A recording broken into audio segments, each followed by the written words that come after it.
Welcome to Great Day at 9 a.m. Scott Haney. I'm Caitlin Francis. Nice to see you. Nice to see you. You look pretty in your violet. Well, thank you. Is that what it is, violet? Lavender? Lavender? Lavender. Yeah. I've got a couple of lavender bushes at my house.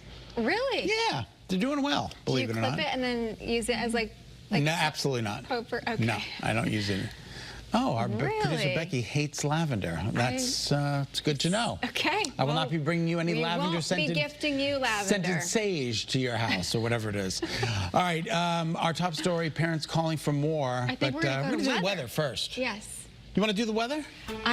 You know what? I could tell you that because you scrolled up the prompter, so I didn't see first weather. That's my fault. Yeah, so I'm blaming you. You can blame me. All right, well, Scott forgot to load the show in, so here we go. 7-day forecast. We're off to a good start here. Off to a banner start today. Well, at least you get the information you need, right? 80 degrees today. Yep. There is a chance for some scattered showers. And then Thursday, we are talking about 85. Now, tomorrow, a cold front's going to move through. And unfortunately, it's going to bring clouds and more humidity before the cold front makes its way through. And then behind it, we are talking about one of the nicest weekends of the year. Yeah, you had said that it was going to be, you said of the entire year. Of the entire year. I really do think it could be. We're on TV. I'm just texting Scott to let him know that the graphics aren't loaded in. That's all there is to it. All right, so now we can transition to our top story. Okay, yeah, you ready? Our top story, parents calling for more to be done after Bethany Parks and Recreation employees arrested for sexually assaulting children. Yeah, this is something we've been following now for a couple weeks. So now the parks director could lose her job as part of the fallout.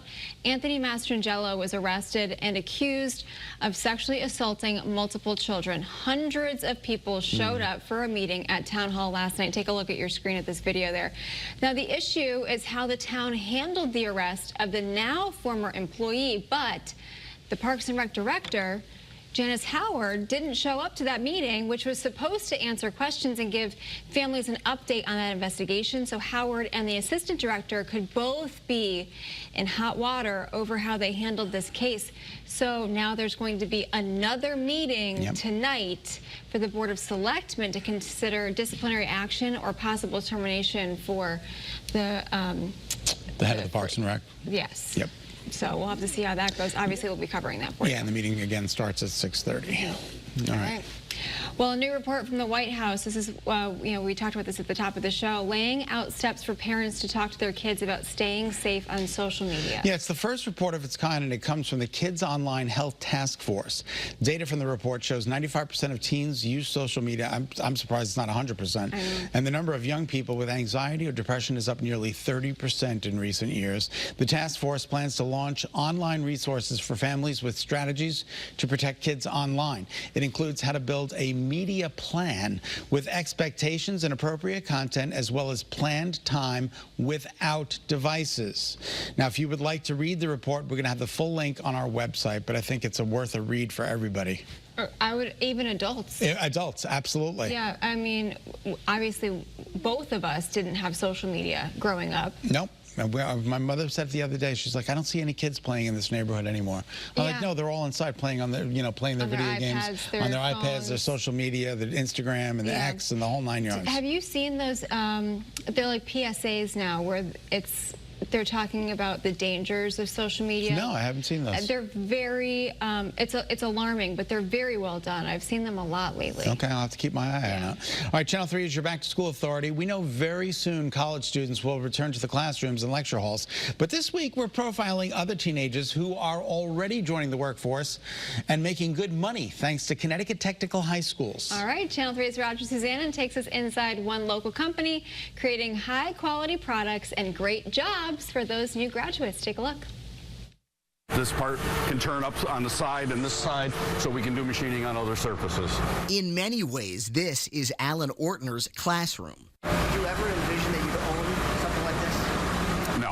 After working here as an employee for years, Ortner purchased Soroyce Tool, a manufacturing company in Berlin that makes precision parts like fixtures, gauges, and jigs for machines. We're creating things, and we're creating good jobs for people.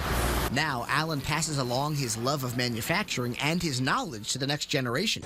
Several years ago, he launched a highly successful paid apprenticeship program where Sorois hires current Connecticut Technical High School students. At 16 years old, they could start working part-time in a place like this and be making what some of their fellow students who go to college, especially two-year college, probably make after college. Ian Mannings proves the model works. He apprenticed at Sorois back in 2018 when he was still in high school and has worked his way up the ladder.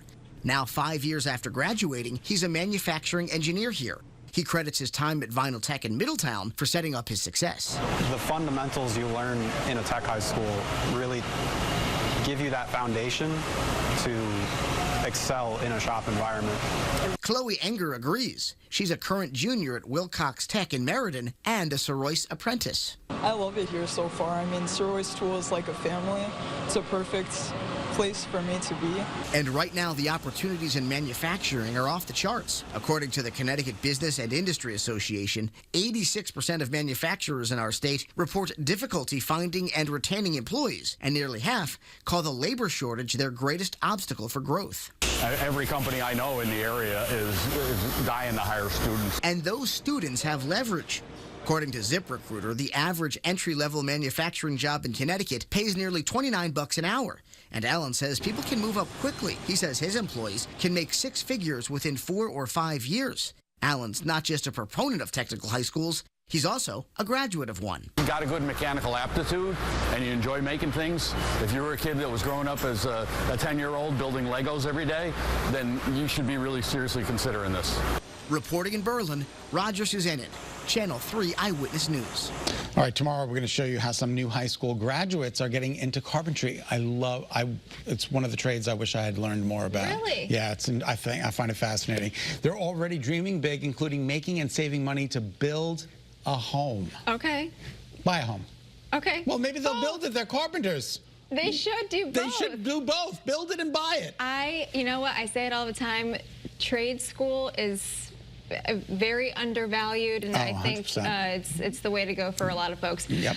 Roger's going to be showing us what it takes to get into the trade when our week-long series continues. So you want to make sure that you stay tuned for that. I'm enjoying this series. Yeah, it's very useful, and Absolutely. like you need the skills. You're never without a job. Yep, 100%. All right, coming up.